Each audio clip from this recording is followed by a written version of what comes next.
All roads lead to this.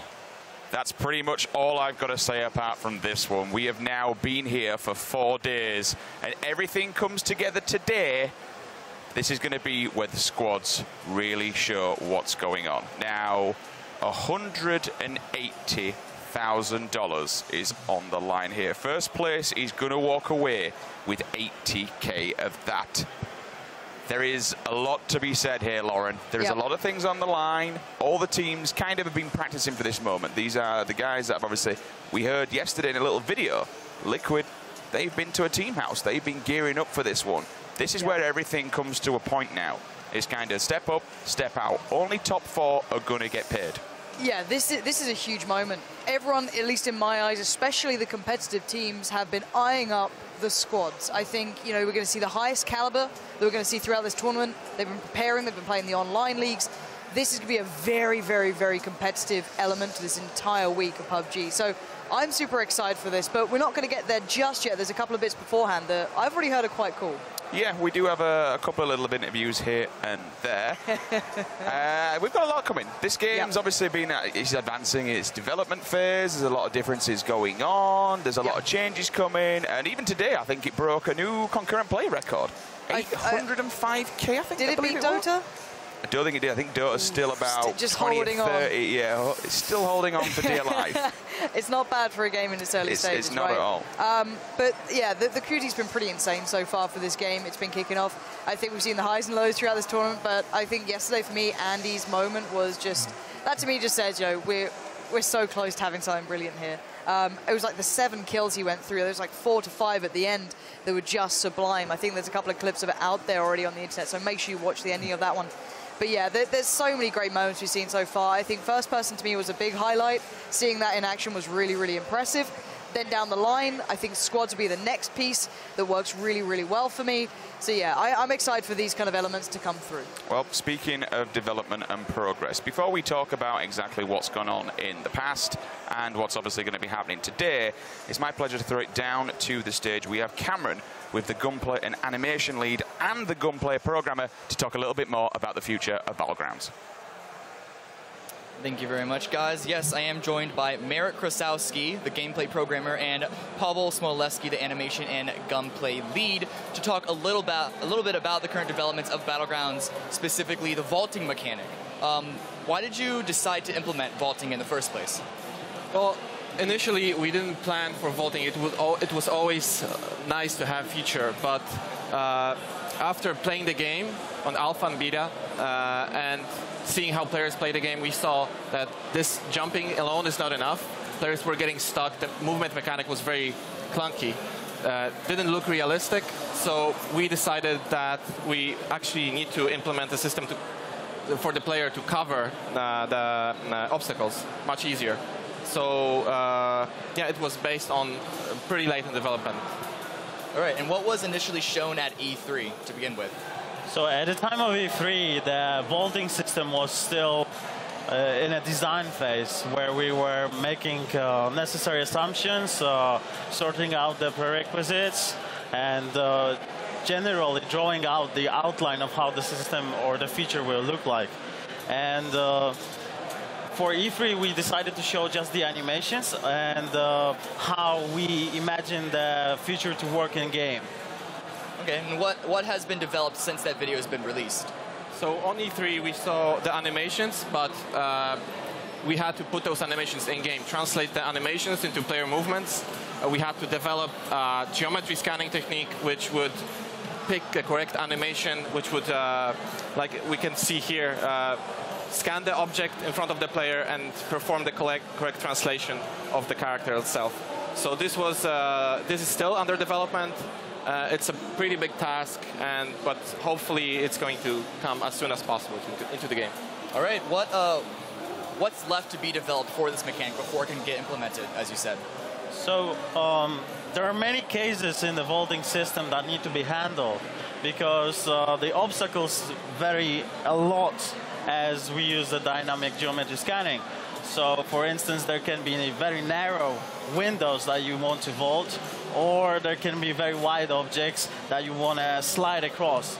And for that reason, we need to come up with a lot of variants of animations. On top of that, we have different heights that you can scale.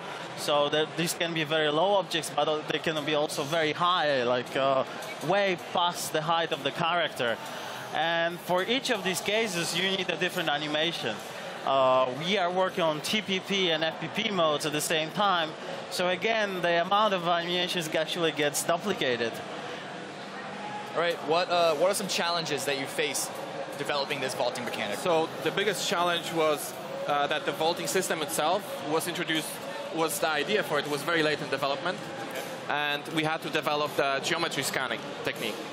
So the world was already built, and we had to make vaulting work with our world instead of adjust the world for the vaulting. So this was the issue. It took like a month to prototype alone. It's still under development, but we're seeing very good progress. And there's a lot of work regarding to testing. We don't want to ship it kind of not finished product. We want to make sure it works, just because it's going to change how the game is played very drastically. Yeah, what are some expectations for as far as how it will change the game, the current meta, the current gameplay that we've seen? Well, I'm pretty sure the change will be massive. It will fundamentally change the way you move around the map. It should facilitate the movement in a very cluttered areas such as container areas or military base, where you have many objects scattered around, but they all are in the like vaultable or climbable height. So on top of that, you have the CQB fights inside the buildings. And right now, you usually have just 1 or 2 ways of entering the building through the doors. But with vaulting implemented, you will be, of course, be able to enter the house in many different ways and surprise your enemy, basically modifying every player's tactics to not only account for the doors as main entry points, but also every other vaultable position. Okay, and what sort of possibilities has working on this vaulting mechanic opened up for you guys for future development of the game? So initially we designed this to be only vaulting and climbing system, but we had in mind that this system should be extended in the future, maybe covering different types of obstacles. So we have a possibility of extending to add ledge grabbing or sliding or anything that we want. We didn't make any plans for this. We're just saying it is possible, and our new map we'll take this into account, because the old map we had to make vaulting work with it, but the new map we already decided that we're putting it in, so we actually can make the map much more fun to play. All right, well, thank you both very much.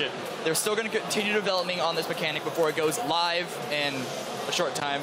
No time frame for that yet. But once it does go live, the developers will be monitoring community feedback. So if you have any feedback that you're going to want to give once the mechanic goes live, feel free to post on the official Battlegrounds forums, and they'll be sure to see it.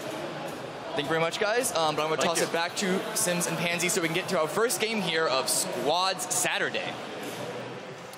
Thank you very much indeed, Karen. I tell you what, it's a very deep game as it is, and you can do an awful lot, but that animation and being able to vault, and not only vault, but kind of climb, it's going to add such a new meta to the whole diverse and complex gameplay that's already there. Yeah, for me, I love movement within games. I think it's actually one of the brilliant kind of skill ceilings you can have.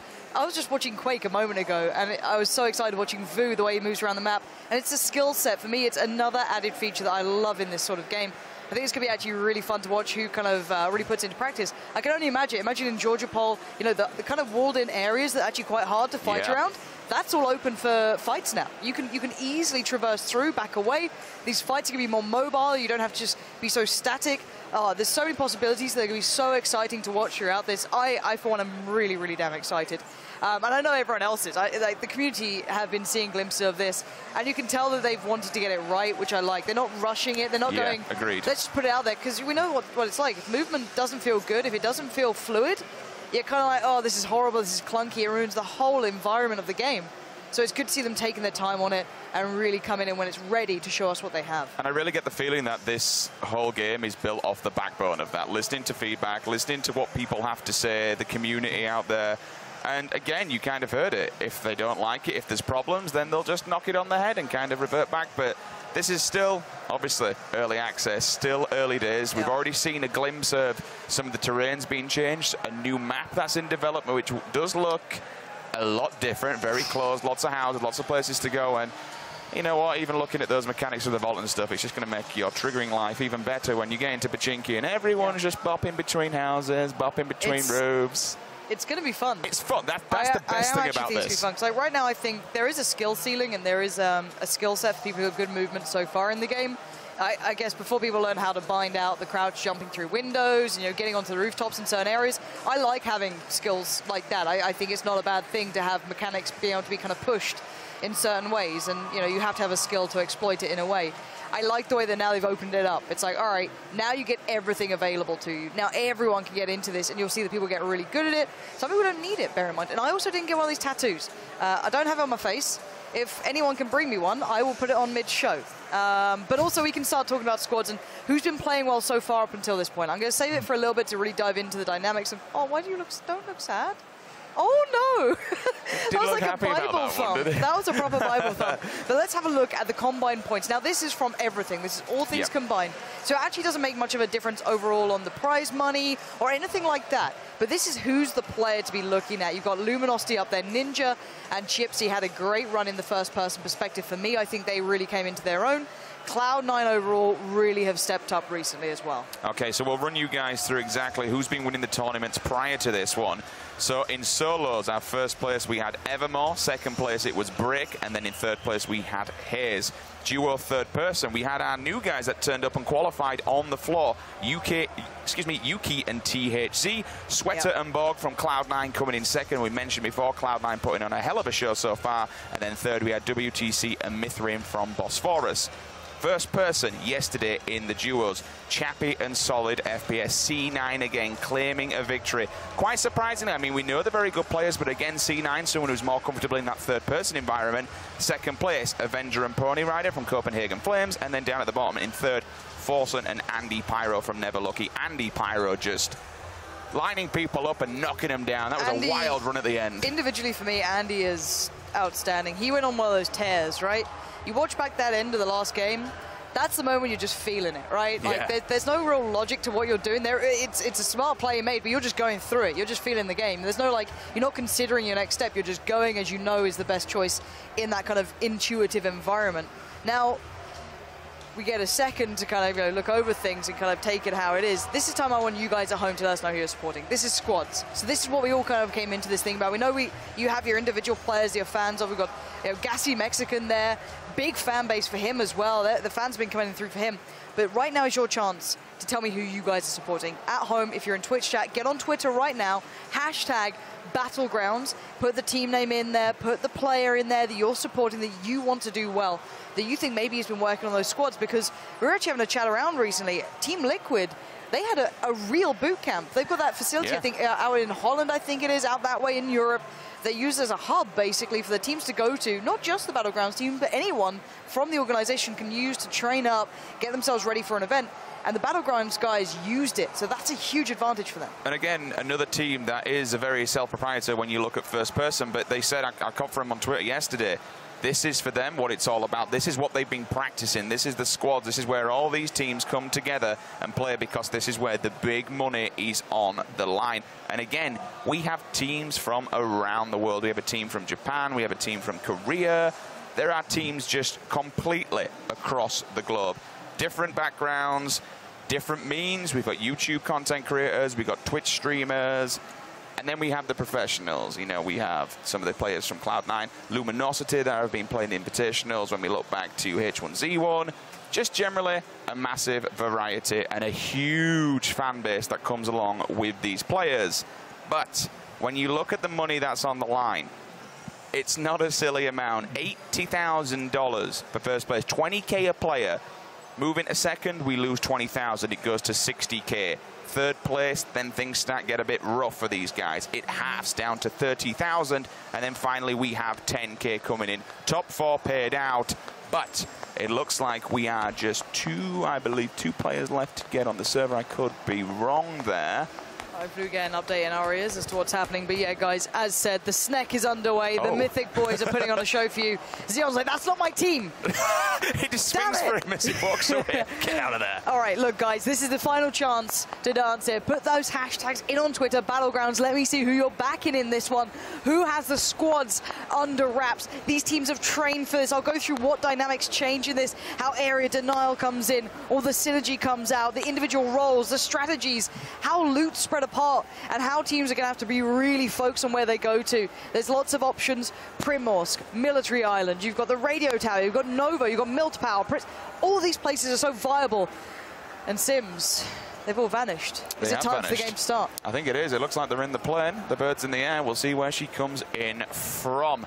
On the map now, let's see what it's going to be. Straight over Millie. So coming from the south, we move up almost to the middle, just to the left. We're going to go across Pachinki, direct center, and then it's going to end on Severny also. So we got Roshok a possibility. We got people who could dive off and move to Primorsk. There's a lot of options here, Pansy. So the extremities in this one that are the safer bets, if you get a car, the likes of Miltpower, Milta, Prison Shelter, the Povka Mansion, all out on the east. As it has a slightly sort of west approach, you can still get to Primorsk, you can still get to the hospital, Georgopol. Zaki again is one on the outskirts. Let's keep in mind where all these teams go towards. This is what I'm excited about. You're seeing Cloud9 getting out there. I think we've got about 2 to maybe 3 teams fighting over the Military Island. I wonder if we're going to see a Novo split off or how they're going to play this one through. Just to notice as well, one thing that we're starting to see are kind of people getting their own meta, what they're happy and more comfortable with. I think this is maybe the 3rd, 4th, even 5th time we've just seen Luminosity Gaming dive out of a plane. As soon as the planes come in, let's get out, boys. Let's get us boots on the ground. Let's find some stuff. Plenty of people now here down at Millie. Opts to leave the vest and get himself a weapon because they know there's people behind them. They need to get this loot fast, and the Kar 98 actually isn't the best early pickup because you need something for close quarter combat. You're kind of hoping for ARs, shotguns, which they have, but they're looting as a group here. Lost aiming. We've got Whitey there as well, so they're all kind of doing the same sort of thing. Luminosity playing the south side of the island, going to go down the houses. They can work their way through to Nova if they fancy it. Stone Mountain on the long shoot here.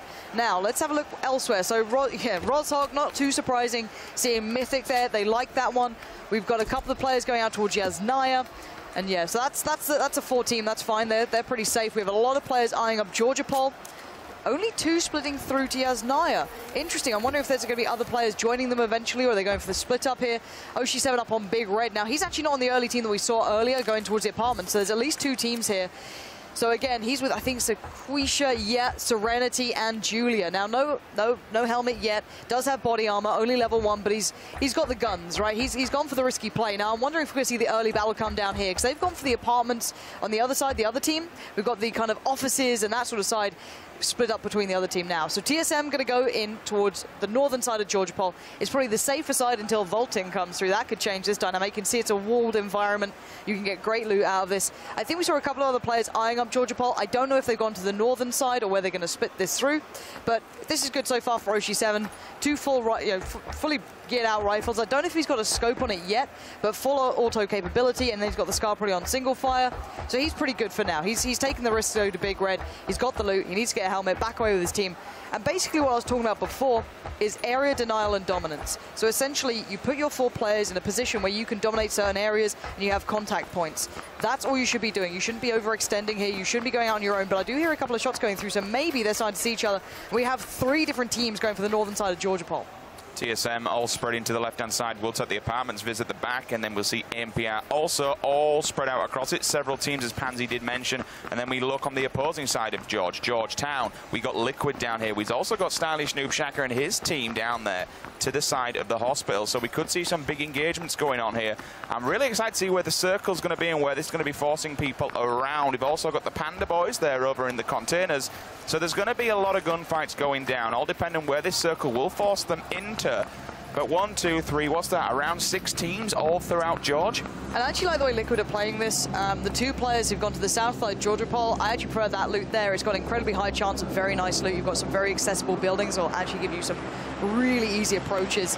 And yeah, this is good for all the Military Island players. Whoever dominates that, there's generally about 2, maybe 3 teams left. I'd say about 2 specifically in this environment, unless people are being very safe, who can actually dominate the island and the bridge. They'll have to consider how they exit down the line, because it probably won't end on this side of things if you look at the percentage of it being there for now.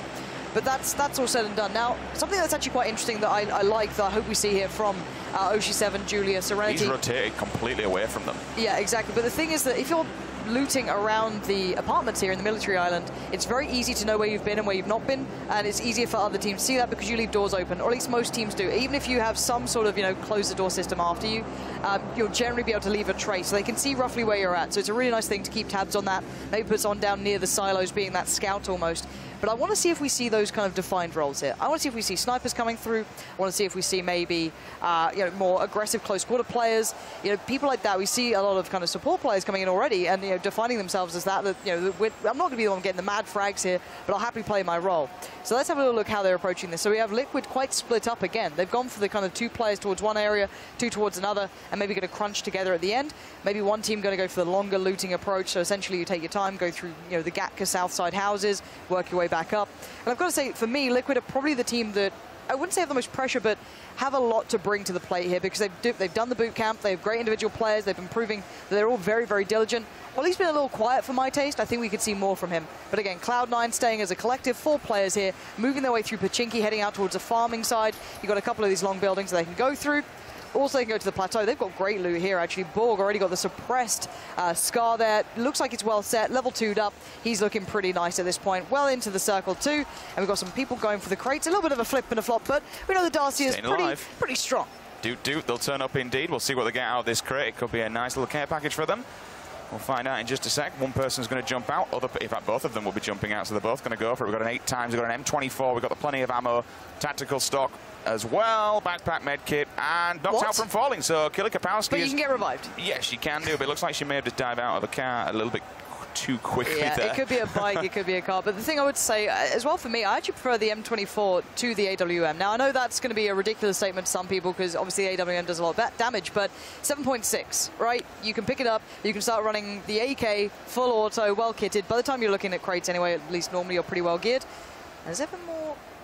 And these boys spotted someone out early. I think Dingus definitely cop for him. These two onto this, okay, this is a big battle. You can see Chappie now getting up close and personal. He's trying to move up towards the fern trees, and he's got great cover as well. His teammates have got his back. Already going to take down Dingus Khan, but the revives are coming in, the meds are coming out, and now they need to move up as a collective, punish them while they've got that teammate knocked down. There's still players split up here. That was fantastic work from Chappie because it was actually Dingus Khan who did have the drop on him, so he's definitely heard it. Turned on a pinhead, managed to take him down, answers back now. Dingus Khan still, he's crouching forward. He at least is behind that tree, so he can try and stay alive for a little bit longer. But what do you do here? Do you take the fight or do you wait this one out? They have to. There's not... I mean, when you look at this one, Dingus Khan's in a... He should, in theory. I don't know how they're going to get him up.